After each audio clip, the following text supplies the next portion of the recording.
Hello my friends, welcome back to the channel Ashish sir. आज के इस वीडियो में हम बात करने वाले हैं महाराष्ट्र में फाइनल ईयर एग्जामिनेशन में कौन से दो मेथड्स का इस्तेमाल किया जा सकता है। जैसा कि आप सभी को मैंने दोपहर को बता दिया था कि यहाँ पे दो मेथोडोलॉजी के ऊपर पूरा का पूरा गेम है। यहाँ पर उदय सामंत सर ने आके क्लियरली मेंशन किया था कि हम बच्चों के लिए सबसे सिंपल से सिंपल मेथोडोलॉजी को अडॉप्ट करने की कोशिश करेंगे और सिंपल से सिंपल टेक्निक में हम मुझे एग्जामिनेशन लेने की कोशिश करेंगे। तो यहाँ पर दो इंपॉर्टेंट टर्म मेथोडोलॉजी बाहर निकल कर आई थी, ओपन बुक एग्जामिनेशन की और असाइनमेंट बेस्ड असेसमेंट की। तो ये दोनों के एडवांटेज और दोनों के डिसएडवांटेज मैं आपको बता देता हूं। यहां पर एडवांटेज की बात करते हैं पहले ओपन बुक एग्जामिनेशन की। ओपन बुक एग्जामिनेशन के एडवांटेज क्या है कि यहां पर पेपर पेन का कुछ जरिया नहीं होगा, यहां पर सोशल डिस्टेंसिंग 100% मेंटेन रहेगी क्योंकि बच्चा घर पर बैठ के एग्जाम देने वाला है। यहां पर एडवांटेज ये उन बच्चों के लिए जिनके पास सारी फैसिलिटी अवेलेबल है, जिनके पास ऑनलाइन की फैसिलिटी अवेलेबल है, जिनके पास वाईफाई या कनेक्टिविटी की इशू अवेलेबल है, सारी चीजें उनके पास प्रॉपर है, तो वो बच्चे पेपर आसानी से डाउनलोड कर सकते हैं, पेपर आसानी से अपलोड कर सकते हैं और एक पर्टिकुलर पीरियड ऑफ टाइम के अंदर पेपर सॉल्व करके अपलोड भी टाइम पे कर सकते हैं। लेकिन ये दिक्कत, ये डिसएडवांटेज उन बच्चों के लिए बन जाएगा जिनके पास इस तरीके की फैसिलिटी अवेलेबल नहीं होती है।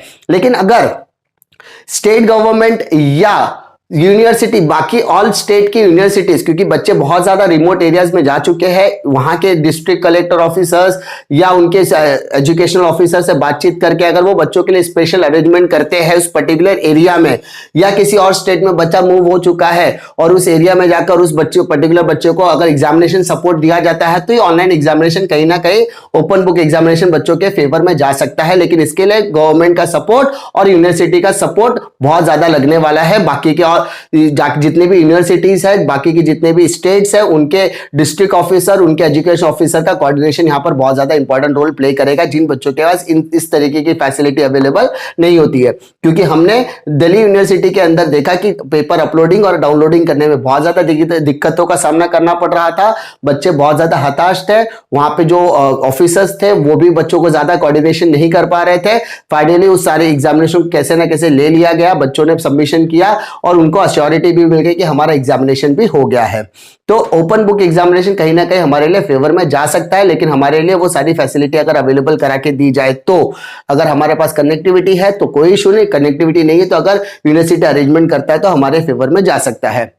दूसरा, असाइनमेंट बेस्ड असेसमेंट का मतलब क्या होता है। यहाँ पे यूनिवर्सिटीज या कॉलेजेस हमें क्या कर सकता है, असाइनमेंट दे सकता है, ईच एंड एवरी सब्जेक्ट में कुछ क्वेश्चंस दे सकता है या कुछ केस स्टडी दे सकता है या कुछ टॉपिक दे सकता है। हमें उस टॉपिक को कंप्लीट करके देना है, सॉल्यूशन करके देना है, 3 साल के 5 साल के क्वेश्चन पेपर सॉल्व करने के लिए कहा जा सकता है। सारी चीजें करने के बाद एक पर्टिकुलर पीरियड ऑफ टाइम में वो सारी चीजें हमें सबमिट करनी है। अभी अगर हमारे पास ऑनलाइन फैसिलिटी अवेलेबल है या डाउनलोडिंग फैसिलिटी, अपलोडिंग फैसिलिटी हमारे पास अवेलेबल है या वाईफाई की कनेक्टिविटी है तो हम इसे अपलोड कर सकते हैं। लेकिन जिन बच्चों के पास ये सारी कनेक्टिविटी की इश्यूज आती है, उनके लिए सेम तरीके के अरेंजमेंट यूनिवर्सिटी अगर करता है तो बहुत ज्यादा एफिशिएंट होगा।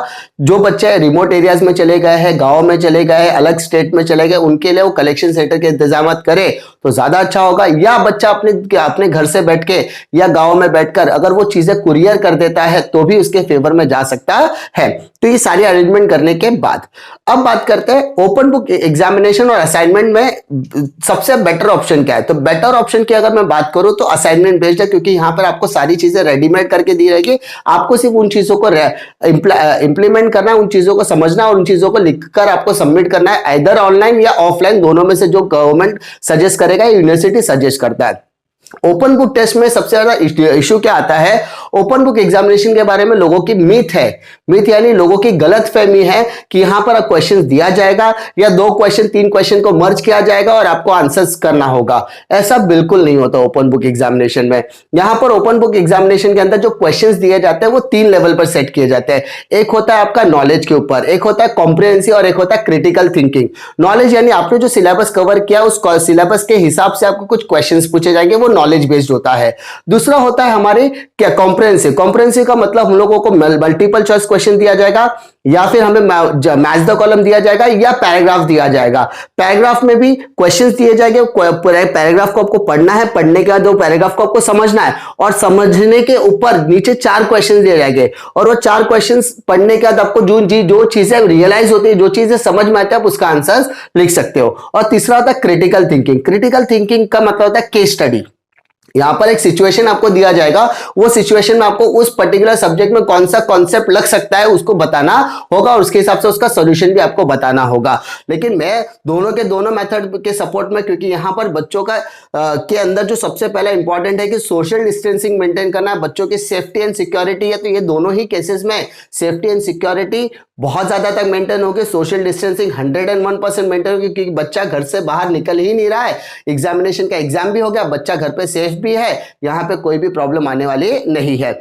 आई होप आप लोगों को ये वीडियो पसंद आएगा, क्योंकि यहाँ पे मैंने सारी चीजें डिटेल में एनालाइज करने की बात की है। अगर वीडियो पसंद आता तो लाइक करो, दोस्तों में जरूर शेयर कीजिए। इसी तरीके के इंफॉर्मेशन के लिए इस चैनल पर बने रहिए और इस चैनल पर जो प्यार और जो सपोर्ट आपने दिखाया उसको कंटिन्यू रखिए। मिलता हूं मैं आपको अगले वीडियो में एक और नई जानकारी के साथ, तब तक के लिए जय हिंद।